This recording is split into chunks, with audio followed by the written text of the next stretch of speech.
All right, great. So again, to get to your site's design options, you're going to hover over the SNO Dashboard tab and click on Design Options, that last drop down. Now, within the design options of your site, you have a ton of different tabs over here on the left that you can kind of explore. I will not have time in today's webinar to show you every single one of these, but I will kind of give you some of the highlights or some of the ones that you will use most frequently when you are working in your design options. So I'm going to start off with this Design Drafts tab. You do not have to complete design work in a draft. You can make design changes to the live version of your site. But if you'd like, you can come in here and create a draft. And I always recommend renaming them when you create those. So I'm going to call this one SNO Webinar Draft. And then these drafts work on a checkout check-in system, almost like a library book. So if I want to work in this SNO webinar draft, I'm going to come check it out. And now I can see a little red box at the bottom here that tells me I'm working on that draft. And if I refresh the homepage, I can see that same little red box on the bottom there. So the cool thing about these drafts is that any changes that I make design-wise, whether it's fonts, colors, widgets, whatever I want to do in terms of design, as long as I have that draft checked out, those changes are only going to be visible on the draft. So if somebody visits my live or my site in the meantime, they're not going to see those design changes on the live version.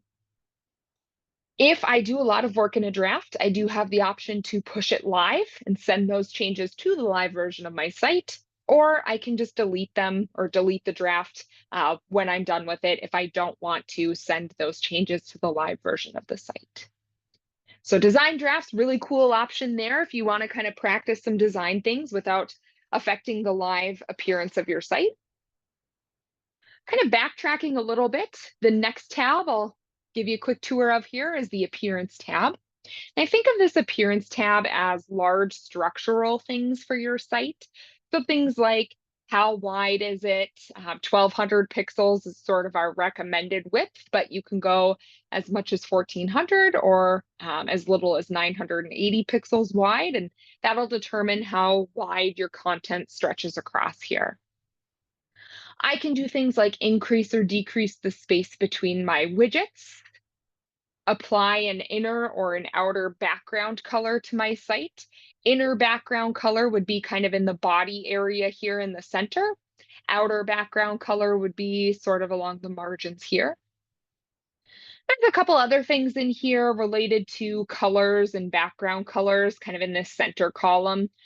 The other thing you might want to know in this Appearance tab is that this is where you can update your site's favicon, which is that little icon that displays when somebody is viewing your site in a web browser. So again, you can think of the Appearance tab as large kind of structural things on your site. The next tab within your design options is called the Site Designer. This is really where you are going to see a blueprint of those three areas I mentioned on your homepage. So you're going to see all of your different header elements here, your homepage widget elements here in the center, your homepage widget areas, I should say, in the center here, kind of the configuration of those spaces that are displaying your widgets. And then your footer area configuration and elements down here at the bottom. Now, we did do a separate webinar all about the Site Designer and kind of how this tool works. So I will give you kind of a quick rundown here, but if you'd like more information on this Site Designer, I would recommend that you send in a support ticket to access that webinar. Because like I said, we went through it in a little bit more detail than I'm about to here. Basically, within the Site Designer, if I want to edit my header or my footer of my site, those two areas sort of work the same. If I hover over any of these elements, I can click on that gear, and I've got all of my editing options for that particular element. So I can change whatever I want here. And what you'll see as I just kind of do that for some of these elements is that each one has its own set of edits that you can make, whether it's colors, fonts, sizes, spacing, that sort of thing. So you can edit your existing elements. You can also add additional elements to your header or your footer. Again, that kind of works the same there. So if I wanted to, I could add a new row. If I want, I can use this gear on the right to split that row into columns. And then I can add different elements within each of those columns. So maybe on the left, I want some social media icons. In the center, I want a current date.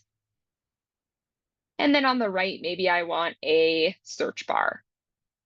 And again, as I select those, I've got all of my options for designing them how I want. And if I want to edit the design, I'm going to click on that gear and all of those editing options pop up for me there. The other thing, couple other things you'll want to do or you might want to do here. If I want to rearrange a row, I can grab these arrows on the right and click and drag to rearrange where it's located. And then I can also adjust the height and width of rows and columns here just by placing my cursor on these white borders and clicking and dragging. One thing to note whenever you are working in your site's design options, whether it is the site designer or appearance or some of these other tabs we're going to look at later on, you do need to make sure that you click Save All Design Options up in the corner there. And that is going to be what sends those changes to your homepage. So now I've added this new row with a couple different columns and elements in it. If I refresh the home page, I should see there is my new row up at the top of my header space there. So again, that's kind of a quick overview. I'm going to just delete those elements by clicking on that X in the corner there. That's a really quick overview of header and footer design using the site designer. And again, if you would like more information or more of a detailed walkthrough of that, please send us a support ticket. We did a webinar on that. We're happy to share that with you. The homepage widget areas works a little bit differently. Rather than adding widgets here, what you would essentially do is create new spaces to place widgets on your site. So, for instance, if I wanted a 2-column space available at the bottom of the body of my site, I can add a row. I can split it into columns there, similar to the header. And then I can name each of these, maybe home bottom left and home bottom right. So again, if I save all design options, I've added those 2 columns to my homepage widget areas. But if we go refresh my homepage, what you're going to see is that I didn't actually add any new content here. I don't have any gaps or anything like that. I have now just given myself the option to go add widgets to those spaces, which is something we will not be talking about in today's webinar, but still good to know that the site designer is where you can create those widget areas. Right, couple other tabs I want to be sure to show you in the design options. And again, this is not going to cover every single thing in here because that would be a super long webinar. Just kind of the most common areas that you'll need to access in your design options. So the next one to talk about are widget styles. And this is just going to refer to kind of how your widgets appear or how they are stylized. Things like the background color behind the title bar, the background color behind the widget, the border around the widget. And the thing to know about these widget styles is that there are 8 different presets. I can choose between those 8 here and select the one that I want. I get a preview as I toggle between those over here on the right. And then I have all of my editing options and customization options for each of those styles. And they're going to vary a little bit. So for instance, if I like this style 6, I can edit the background color behind the title, the text color, the text size. I can do things like add a border, choose how thick I want that border to be or how wide I want that border to be. So again, with those 8 different styles, you're going to see different customization options. And once I've stylized or kind of customized a widget style, I can then go apply it to widgets on my site, which again is not something we're going to cover in today's webinar, but that is where you can go to customize the appearance and styles that you can use on your widgets. The next tab to take a look at here is social media icons. Really, the only thing that you might need to do here is update your URLs for your social media icons, and that's going to happen in this middle column here. So for instance, if I'm looking at my social media icons, maybe I am not going to have a Facebook account or I don't have one anymore. I can come in here and remove that URL. Always, again, make sure you save all design options in the corner there. And now if I refresh, that icon will be removed for me. Similarly, if I had a new social media icon that I wanted to add to my site, I can come in here, add the URL. So let's say I was going to add our YouTube channel. I would add that URL, save all design options, and then that icon would appear up here for me. The next tab down here in your site's design options is fonts. And I think the thing to know about fonts on your site is that they are grouped together. So all of your headlines, your body text, your photo captions, your widget titles, etc., all of those fonts are kind of linked or grouped together here. And when it comes to selecting fonts for your site, you have sort of two options for that. You can either select from the list of fonts that are already added on your site. So, if I wanted to change my headline fonts to, let's say I want to use this Source Serif Pro. I always recommend if you are changing your fonts to view a sample of them first. And it looks like maybe that font is no longer current. Let's try a different one. We'll try Crayon instead. So again, I would recommend viewing a sample of that font. The other thing you can see when you view the sample are your different weight options here for the font. So right now my headline fonts are pretty bold. They're 600 point. So maybe if I'm switching it up, I want to go light with them. I see for this Crayon font that I have a 300 point option for the weight. So I'm going to adjust that down. And again, always make sure you save all design options there in the corner. Now, if we refresh, I'm going to see a totally different style or look for my headline fonts there. So that is one option for switching your site's fonts. The other option, because our sites use Google Fonts, that means any font that is in the Google Font library can be added and used on the site. So if I wanted to come out here and search the Google Font library, find one that I like, maybe I want to use this Poppins font, for instance. I'm going to just type the name of that font here on the right, save, and now I have the option to use that font on my site.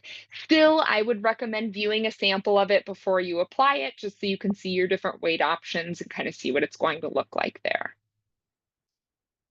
So that is everything with fonts. I'm going to just kind of do one more tab in here for design options. So again, not covering every single option in here, but just some of the main ones. And the last tab that I want to make sure we go over within your site's design options is the story page templates. This is part of the new updates that we did this summer to these templates.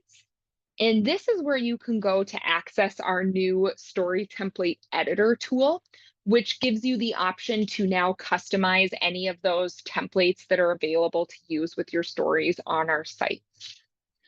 So if I click on this story page templates tab, here I see the option to open up that story template editor. And once I have that open, I can choose which template I want to edit over here on the left. I get a nice preview of it over here on the right when I select the one that I want. So once I've selected a template to edit, I have all of my sections that build that template over here. And I can either rearrange those, so I can use these arrows to click and drag and rearrange the order of those sections, or I can edit and customize those sections. So for instance, for the headline or for the photo area or the body of my story, if I click on that little triangle, it's going to give me a handful of customization options for each section of that template. So that is the story template editor tool. And again, that is where you can go to customize the appearance of those templates on your site. Same thing though, once you've made changes in here, you'll want to make sure that you save all design options in the corner, and then that will push those changes to the template on your website. So I think that is a good chunk of information just to kind of give you an overview of some of the different things you'll want to access in your site's design options. Now, obviously, there are other tabs in here, things that you can explore, things like links and link colors on your site, things like comments and sharing here, if you wanted to put a comments policy in or disable comments on your site, things like that. You've got options for choosing your gallery style in here, options for customizing what your staff page looks like, what your categories look like. So there's a lot of things in the design options. But like I said, I think the pages that we went through, the tabs we went through today, that gives you a really solid overview of some of the things that you'll use in here on a regular basis. So at this point, I'm going to stop my recording here.